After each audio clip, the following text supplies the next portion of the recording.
We went out at 8, I think it was lucky 7. Spooled around in my 6th, then finished that all at 5. You were Good morning. Welcome to the show this morning. What a lovely, beautiful, rainy day this morning. I hear there's an accident. There's an accident out on I-5 this morning. Did you catch that in your news, Sarah? You don't know? Well, if you're out there driving, please be careful. The roads are wet. We haven't had rain for quite a while, so no speeding around. Don't drive like me. I'm live in the studio this morning. Gosh, it's been a while since I've been here. So missed the studio. We were live in the studio with a beautiful, beautiful guest, Miss Denise Nicole. Welcome to the show this morning. Thank you for having me. How was your drive? It's Washington. Yeah. It's Seattle. It's wet. My hair. I made it. So I'm all good. Good. I'm glad to have you here. We've got a great interview coming up today. We are videotaping this interview, so for those of you who are listening live, you will be able to catch this live video interview at a later date. We've got J.S. Lee Studios in the studio with the studio this morning. She's capturing this for us, so welcome. Thank you so much for being here. CNBC.com for the call out today. According to the Australian Fair Work Commission, unfriending a coworker on Facebook constitutes workplace bullying. It's going to be kind of a topic for us today in my interview with Miss Denise, talking about workplace bullying, Miss Camay's Black Tie Fashion Gala that we've got coming up next week. The Deputy President, Nicole Wells of the FWC, made such a ruling in September after a Tasmanian woman was bullied by a colleague who unfriended her on Facebook. Who's friends with their boss on Facebook?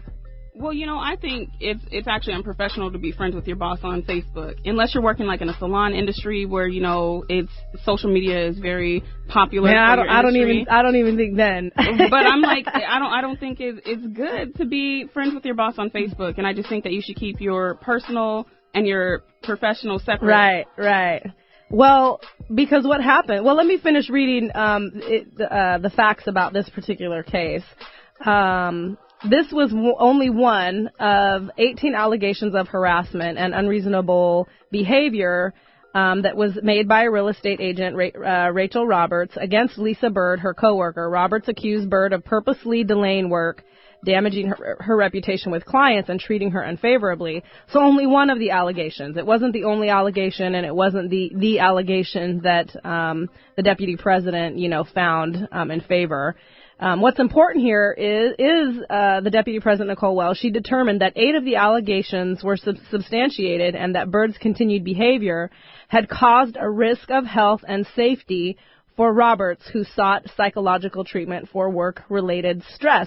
Wells stated in her decision, this action by Ms. Bird evinces a lack of emotional maturity and is indicative of unreasonable behavior, the likes of which I have already made findings on. And interesting enough, Ted Geiger, a New York attorney specializing in civil litigation, told CNBC, actions on social media, especially cyberbullying, could certainly be used to substantiate a claim for harassment based on a hostile work environment. So what I want to focus on, and maybe get a little bit of feedback from you, Miss Denise Nicole, is the psychological treatment because of the work-related stress that this particular individual sought because of what she was going through at work. That's something that people really miss about workplace bullying, is the psychological effects, the mental health effects that it causes and creates in individuals when they're under so much stress and so much bullying, so much bad behavior in work. Have you ever experienced something like this yourself? Listen, I come from the salon industry, so it's very catty. It's very, it's a grimy industry at sometimes. So, you spend 90% of your time at work. So whatever environment you're in, there's going to be stress that comes. There's people that are dealing with their personal issues on the workplace. So I'm like, wipe your feet at the door, leave the mess at the door. Don't come for me and I won't come for you. Right. So I've experienced it, and it's unfortunate, and I had to remove myself from situations because of it. But at the end of the day, my mental state of mind is what's most important. Right. A paycheck is always going to come. And that's how I personally dealt with it, is I found other options for myself because I don't have time for drama, cattiness, bullying. Right, and, right. So just move on, move forward if you can. Well, anybody that's out there listening, I would love to hear your story. You can send me an email directly to misscamayinternational@gmail.com. I'm on Facebook. I'm on Twitter.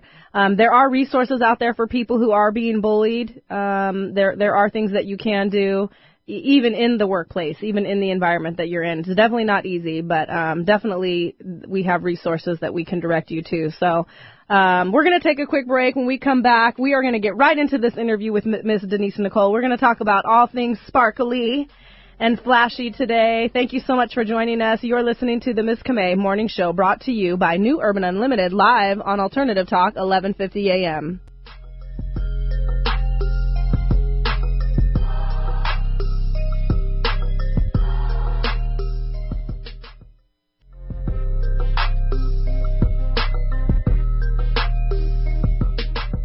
Welcome back to the Miss Camay Morning Show. We are live in the studio today with Miss Denise Nicole. We are taking phone calls today. We would love to hear from our audience out there. If you have any questions or comments or feedback for us, we would love to have you call into the studio. All of you, each and every single one of you that's listening. 425-373-5527. Give us a call. We're here till 7 a.m. You've got some time to call us. Follow me on Twitter at The Miss Camay Show. All of my podcasts are on SoundCloud.com/The Miss Camay Show. I'm also on Facebook as well. This is our Season 2 finale. This is it for Season 2. We are not going to be back on the air until February. Oh my gosh, it's a long break, but hopefully we've got, some great things in store for Season 3. How do you feel, Miss Denise Nicole, about being the finale? We're closing the season with you, girlfriend. I can be back on air, and anytime I can be, rolling with Miss Camay. I really do feel honored to be here. So thank you for having me as your finale. Yes.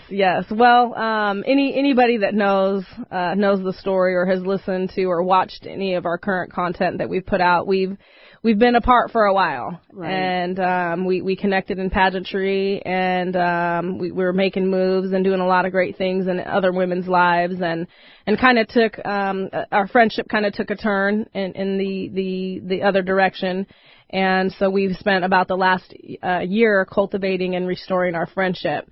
And also our professional relationship and the things that we're doing professionally in the plus size modeling platform, and then also in pageantry. So I'm very excited that you're here. I couldn't think of anybody else to close my show with.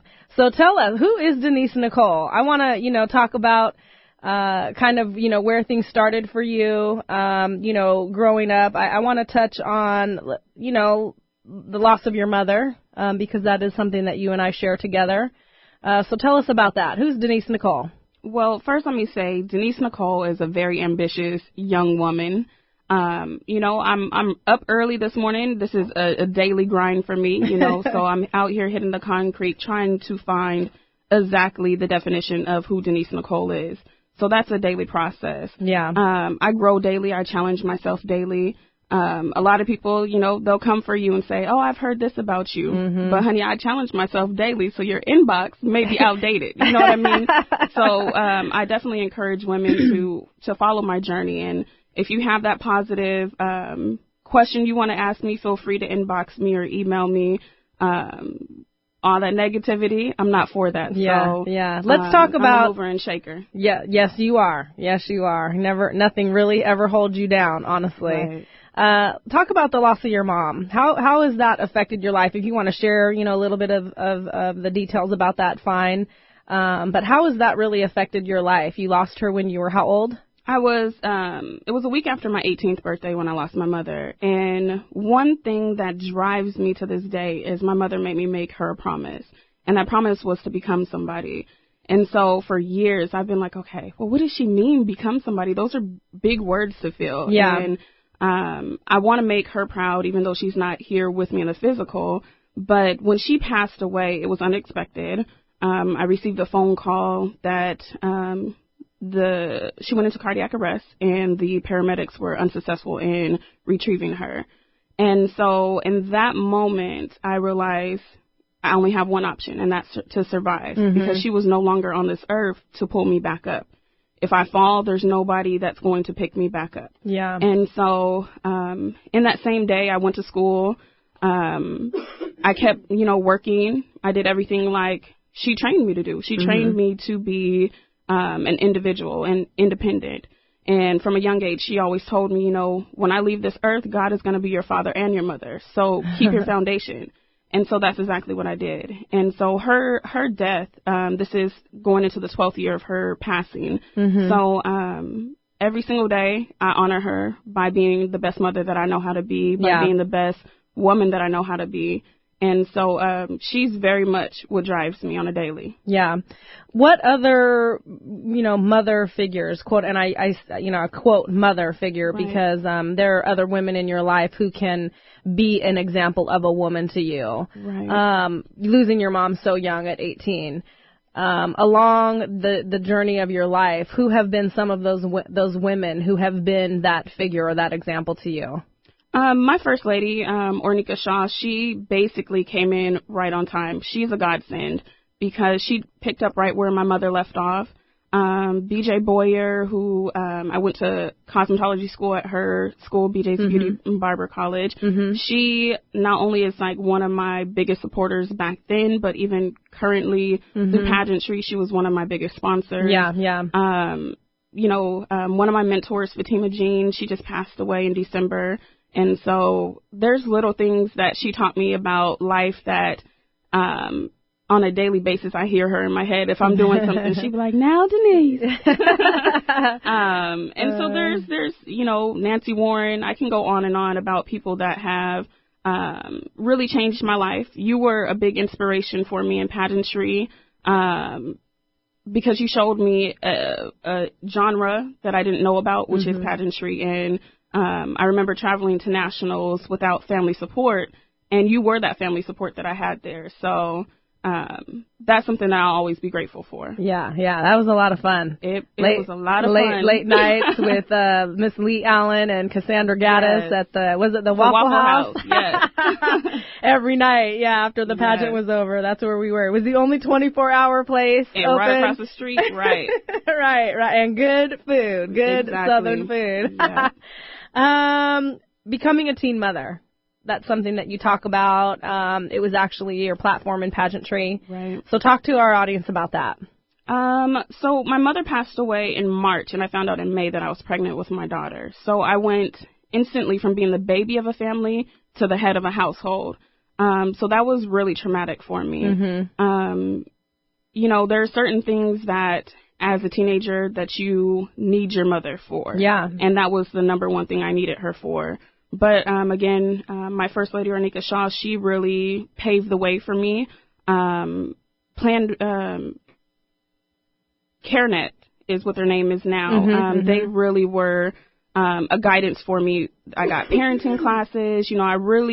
Anything I do, I research it. I didn't know how to be a parent, so I was like, let me go out here and find an organization that is going to really show me the ropes, show me what I need to know, be a resource to me.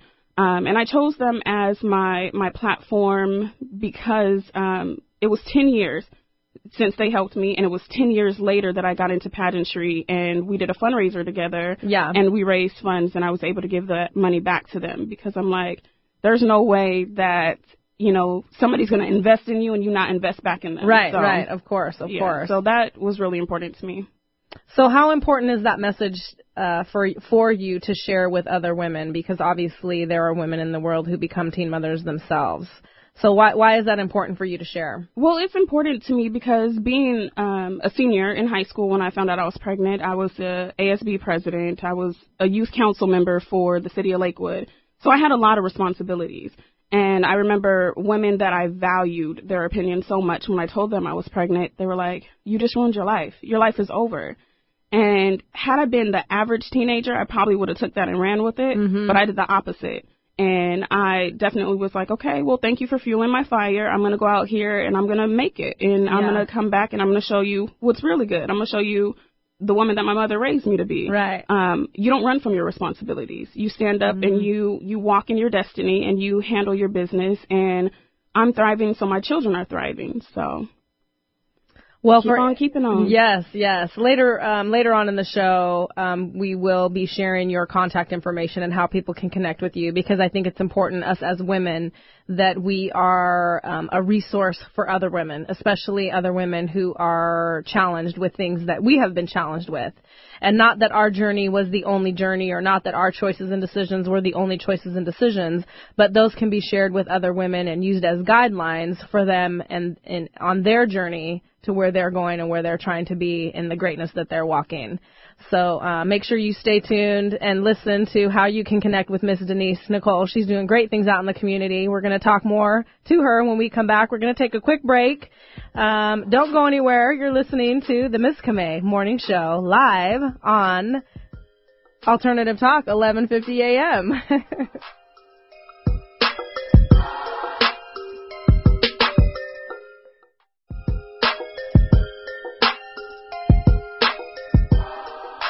Welcome back to the Miss Camay Morning Show. We are live in the studio today with Miss Denise Nicole, one of my favorites.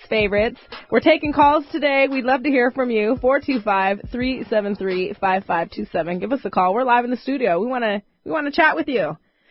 If you got questions for Miss Denise, you can call us. Follow me on Twitter at The Miss Camay Show. All of my podcasts are on SoundCloud.com/The Miss Camay Show. You can find me on Facebook as well, The Miss Camay Show. We're all over social media. If you don't know, you better ask somebody. We're talking to Denise Nicole. She shared some of her personal story, her personal journey. Some of you may have not known about her. And now we're going to move into chatting about all things sparkly and fashionable. We're going to talk about modeling and pageantry. I just will share that Denise and I worked together for a short amount of time in the beauty industry. And when I left that industry and kind of moved on, got into the legal industry, and I was on Facebook one day and saw this picture of Denise, a professional picture of her modeling. And I knew, I saw something in her that told me she would be an amazing pillar in pageantry. I was already in pageantry. I was in an active reign at the time, in my ambassador reign. And so I sent her an email, and I think I posted on the picture, and I said, you need to be in pageantry or something along those lines. And she responded back right away and was immediately interested. And almost the rest is history, pretty much. Right. You reached out to me and expressed, interest in pageantry and kind of what it was about. I shared my testimony with you. And then when you made the decision to take a state title and compete in the national pageant, that's when you asked me to coach you and mentor you. Where did this passion come from for you? You've always said, I always wanted to model. I've always wanted to do this. So where did it come from? It definitely came from my mother, who was a fashionista. And I'm talking about preschool, kindergarten. I was probably the only little girl in a pageant gown at, our school plays and performances where everybody's in shorts and T-shirts. So, it really became a passion for me, and I've always been in front of somebody's camera. I'm a certified photographer, so I'm in front, behind it. I love the industry, and, what really opened my eyes to pageantry was in 2002, I went to a breast cancer survivor brunch with the Deputy Mayor, Claudia Thomas of Lakewood, Washington, and I met the Miss USA, Shantae Hinton, and just seeing how eloquent she was and, the motivational speech that she gave us, that sparked my interest. Modeling, that is something that I've always dibbled and dabbled in. I took a solo first-class trip to Jamaica, and I booked a photo shoot, and I did my first professional photo shoot in Jamaica. Well, on the beach. Geez, like, how do you top that? And so, that moment, just getting away from everybody. I'm a workaholic, so taking the time out to actually find myself and find out what it is that I wanted to do. I wanted to start living. I wanted to start fulfilling my dreams because, again, being a young mother, you work your butt off to provide for your family. Yes. And so that's what really sparked my interest. And the shoot that you saw, it's funny because Facebook memories just popped up and that photo shoot that came up and your comment came up. So it was funny that happened all in the same time frame of this interview. Yeah. So, yeah. Well, it's been quite a journey. It really has. It's been quite a journey, and I'm very proud of you. Very proud of you, and know the personal struggle. Right. People look at you and they think, oh, she's this or she's that, and they make all these judgments and assumptions about you and your life. Even me, and may have something very negative to say about it. And people have no idea. They have absolutely no idea. And I really want to share this message this morning. We have to really, really identify and understand the power in our voice. And when you pick up the phone or when you sit down at your computer and when you type something or when you say something that is vile or negative about someone else, you need to understand how powerful your voice is and how damaging it can be or how empowering it can be. And really ask yourself before you say what you think you want to say or before you write what you think you want to write about someone or something, stop and think about how powerful you are and what your energy is going to create in the world, because you don't know what people are going through. You just don't. And when we talk about the subject of bullying, cyberbullying, workplace bullying, you can send someone over the edge. You can really be the voice or the message that catapults somebody to end their life, and it's serious. So I really want people to hear that message today. We want to empower the world. We want to spread love in the world. We want to encourage people in the world. And you know what? If you're dealing with somebody that you don't have anything nice to say about or to, what's the old saying? If you don't have nothing nice to say, keep it pushing. Yeah, I think I put a new spin on that. Yeah. But, there's really power there's life and death in the power of the tongue. Yes. And I remember a conversation I had with my mother. It's actually the last conversation I ever had with her. And being a teenager and going through whatever I was going through at the time, I said the most hurtful things a child could ever say to their mother. Mm-hmm. And you can't get those words back. Right. And I was like, I'm going to apologize tomorrow. But I was showing out in front of my girlfriends. You know what I mean? Mm-hmm. And I never got that chance to apologize. And once you put something out there in the atmosphere, you can't get it back. Yeah.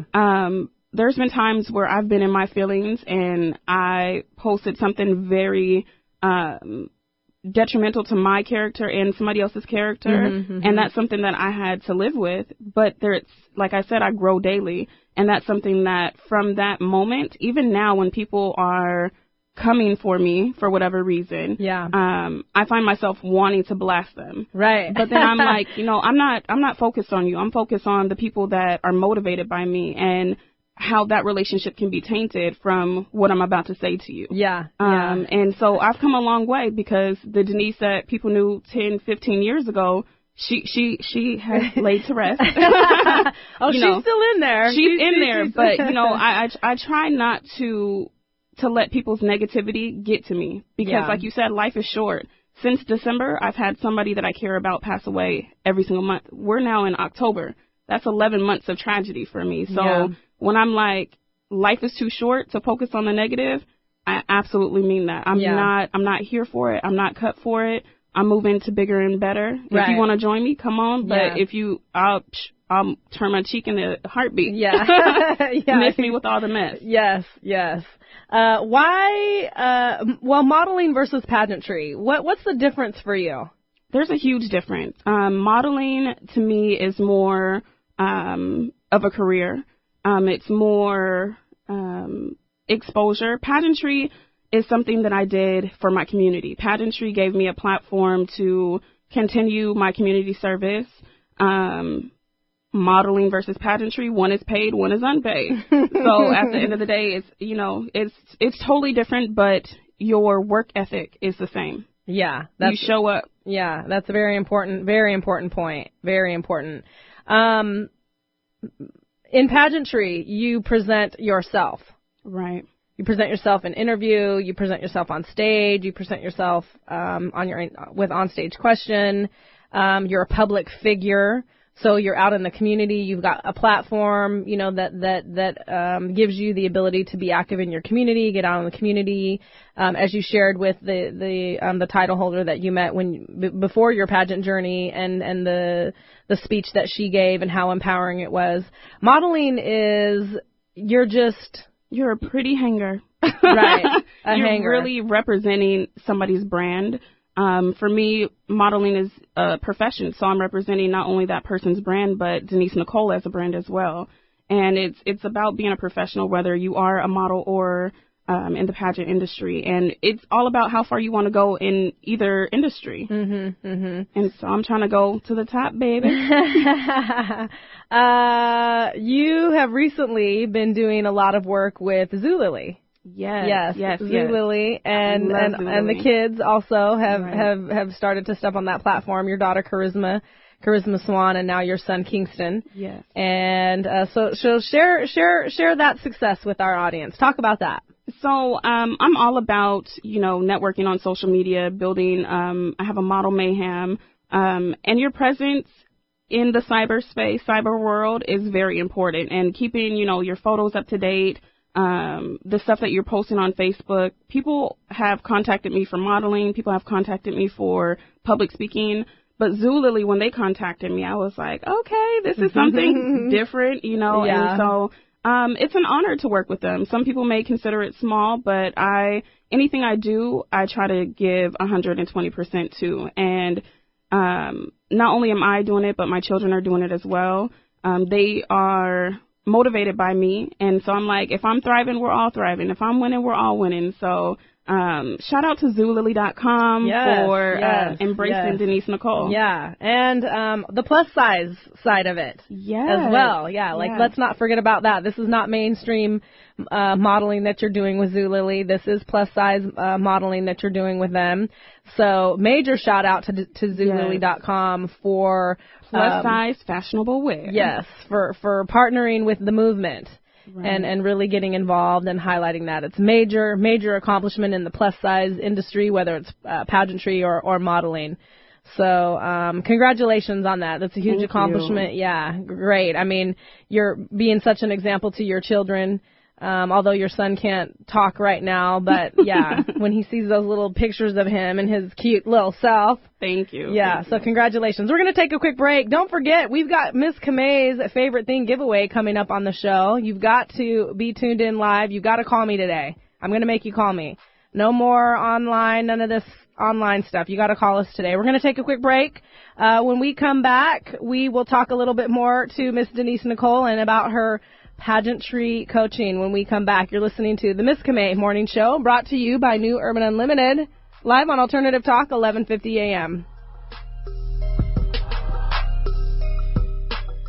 Welcome back to the Miss Camay Morning Show. We're having a great show today, talking about some great stuff with Denise Nicole. We're talking about modeling and pageantry, her life as a teen mother, and her journey as a plus-size model and title holder. You are I want to say, 2-time national title holder in plus-size pageantry, and had quite a journey together with me. I know when we were working together and I was coaching you, all of the things that we did. We recently did a Google Hangout video where I read a list, and it was not a complete list of all of the community service and the platforms that we actually attended together.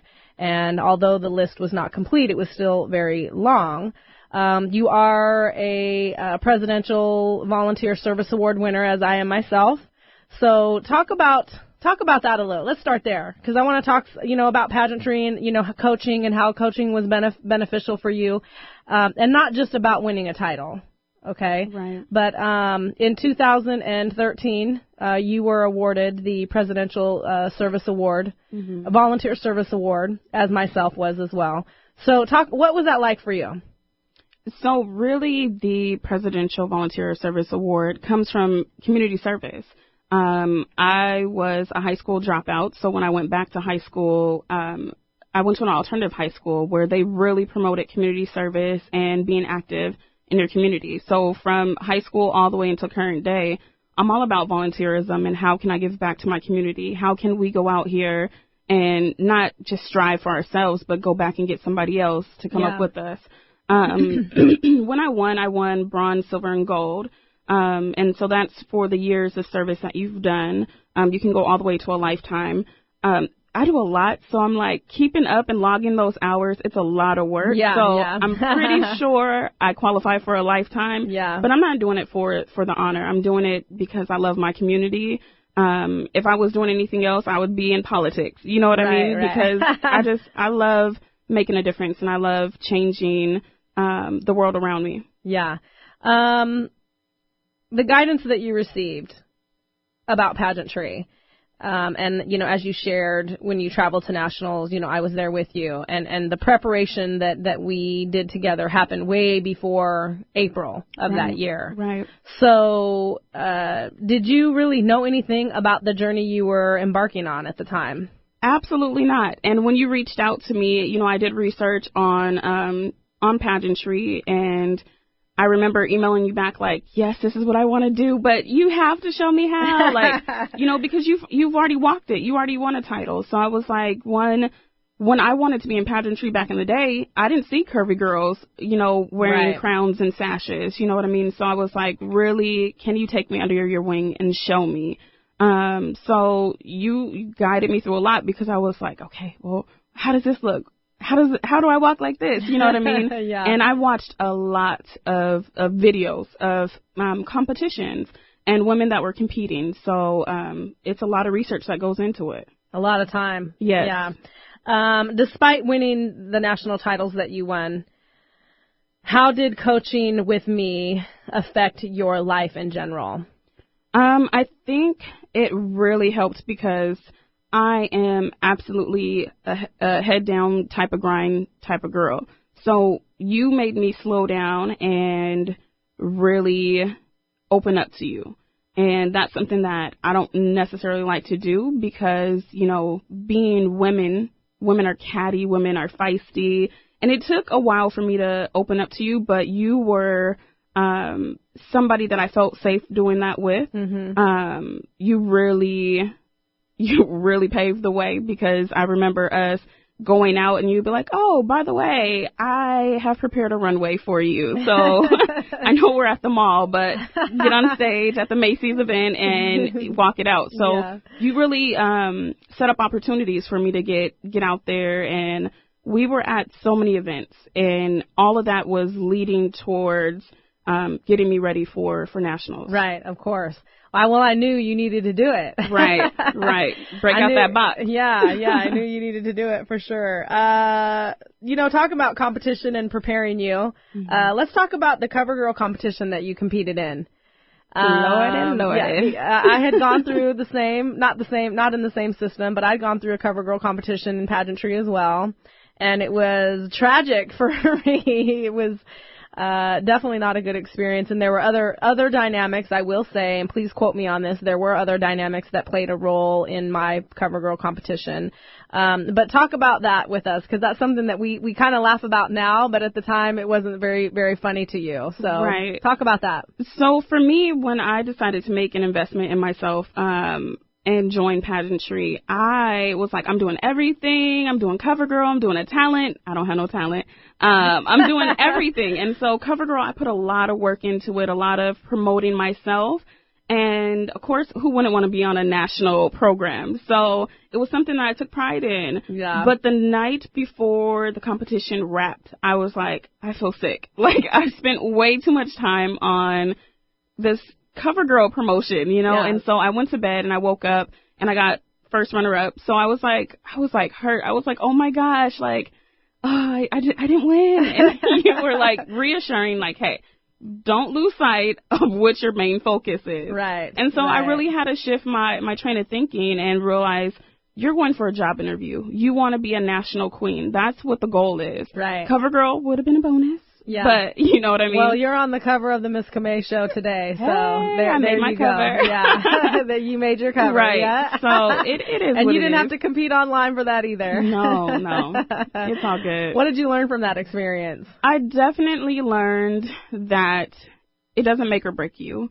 Give it your all. And, you know, if it's your time, your season, it'll happen. But that wasn't my season. So, so I definitely learned from that. But, you know, a beautiful woman won. So, you know, congratulations to my rhinestone sister that won. Yeah, there can only be one winner. Yes. In that competition. Absolutely.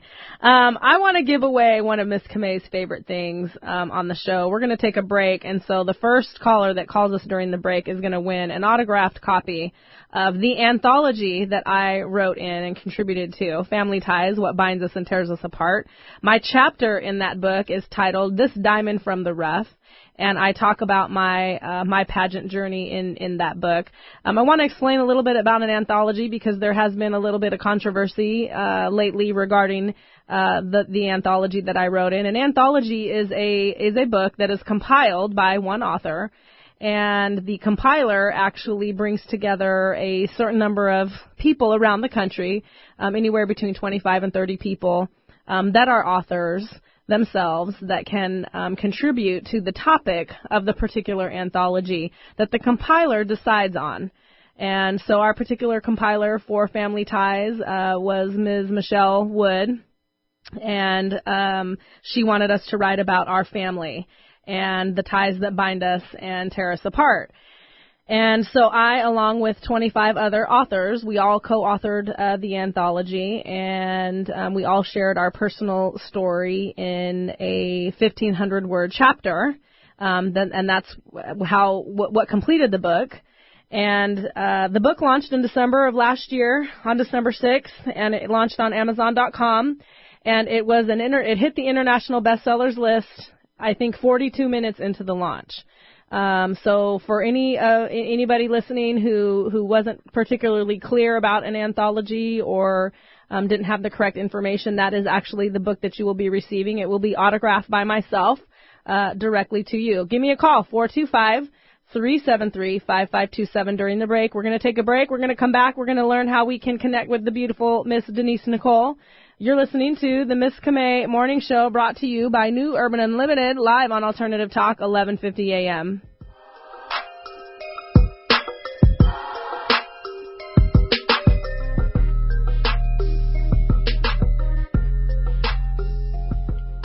Welcome back to the Miss Camay Morning Show. We are live in the studio today. We're kind of circling back around to the end of our show. I could chat with you for a whole nother hour. There's so many things that we could definitely talk about, especially on the radio airwaves this morning. But I want to ask you, Miss Camay's Black Tie Fashion Gala. It is a fashion and entertainment event. I'm the executive director of the event.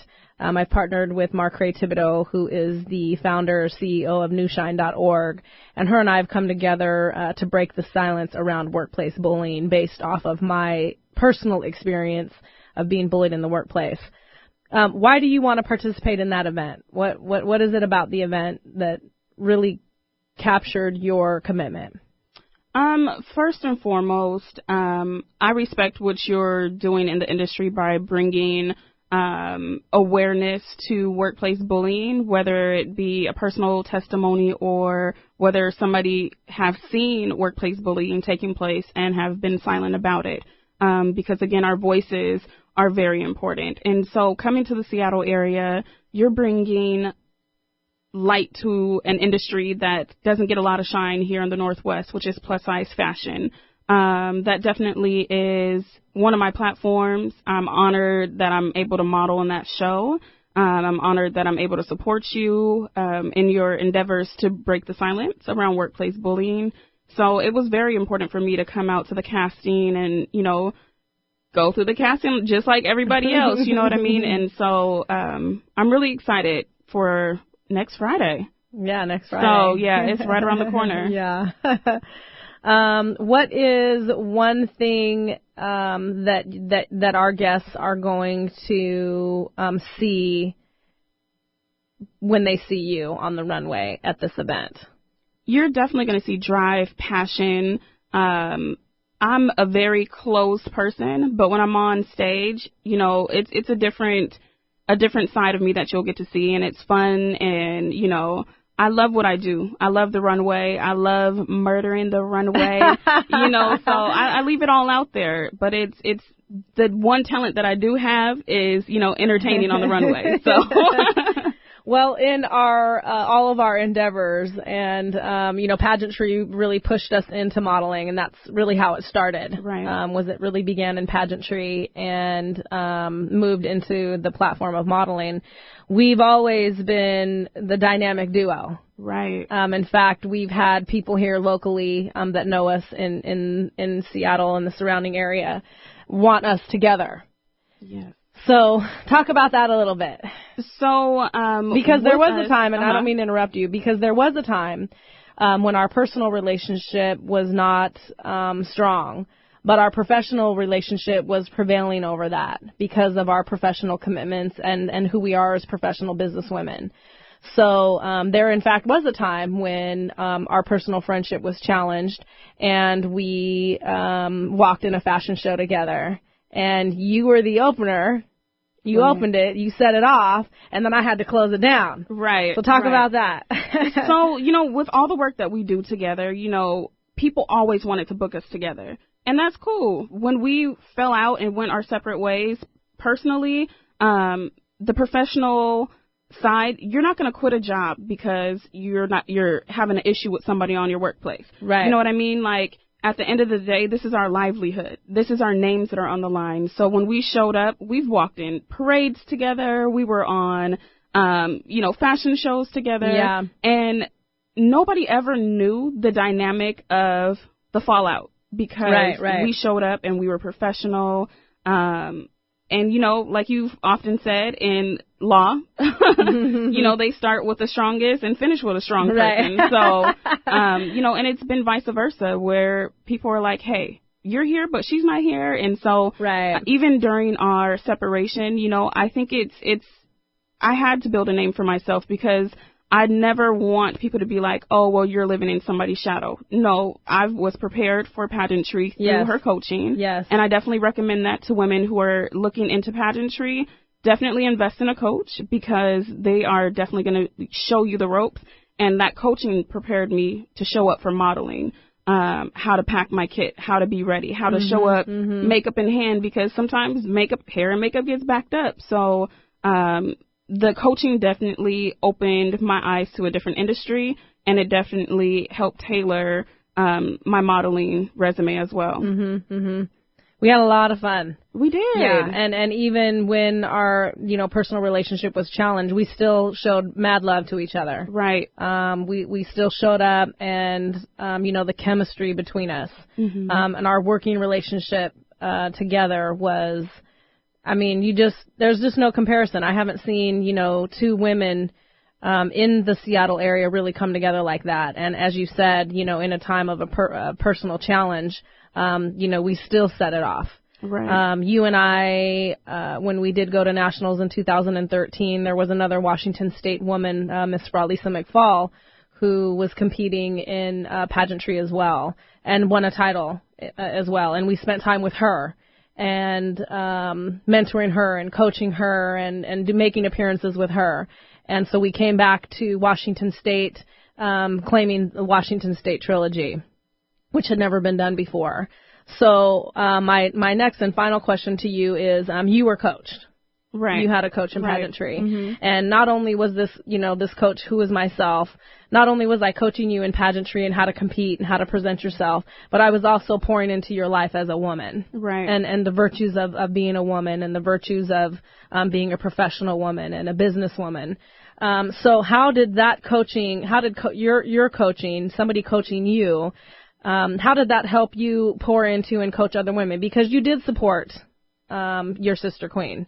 And you did, give her feedback, and you did mentor her, and you also did coach her while you were being coached as well at the same time. So talk about that. Well, I'll say this. I don't feel that I coached her or mentored her. I feel that, our relationship really began after nationals, and it really began making appearances together. But there are women that reach out to me for mentorship and coaching, and I feel that your coaching it gave me a timeline, because there definitely is a timeline and different preparation. There's, packing your bag. There's traveling through the airport and getting ready and being on time from the time the car picks you up to drop you off. Right. So there's a lot of definitions and dimensions that go into coaching that definitely prepared me to help other women along the way. What do you want to say to anybody that's listening today that's considering embarking into the pageant and modeling platforms? I definitely want to say take being a public figure seriously. Once you put your name out there, once you are out there as a public figure, people are watching. And, you know, you won't realize how powerful you are until somebody comes up and say, I've been following your journey. I've been waiting to meet you. I'm so excited. Oh, my God, I can't believe it's you. Yeah, and it's like, it's surreal because you don't realize that people look at you in that fashion. And I'm a really down-to-earth person, and so it's an honor that people respect me in that way. Yeah. And I just say, if you're interested, do your research, research the system that you want to be a part of, research the modeling agency that you want to try to get to, or whatever you do your work. It's not going to come to you easy. Nobody's going to open a door for you. Nobody's going to, just hand you something. Go out there and get it. Yeah, go get it. Go get it, sisters. Go get it. Yes. How can people connect with you? Where can they find you? You can find me on Instagram, Twitter, what's Facebook. What's your Instagram handle? My Give us the handles. Instagram is I am Denise Nicole Inc. Same for Twitter. And on Facebook, you can find me at Denise Nicole. It's been a great interview today. It's been so great. I so appreciate you celebrating my second season. It's been a great, great season. I want to thank all my guests who have joined me live in the studio or from afar for season 2. We've really made a great, great impact in the world, sharing all of our messages, true testimonies of life and what we've survived. I thank everybody for listening. I thank my sponsors. I thank all of my followers, all of my fans, and I thank people who are not such big fans of me as well. It's definitely been educational for me. Season 3 is launching February 2016. Follow me on Facebook, The Miss Camay Show, also on Twitter at The Miss Camay Show. Check out all of my podcasts on SoundCloud.com/The Miss Camay Show. Thanks so much. I'll see you in Season 3. You're listening to The Miss Camay Morning Show, brought to you by New Urban Unlimited, live on Alternative Talk, 11:50 a.m. Like the caller number 9. Soon we went out at 8. I think it was lucky 7. Smoothed around in my 6, then finished that all at 5. You a breadwinner, you different, I like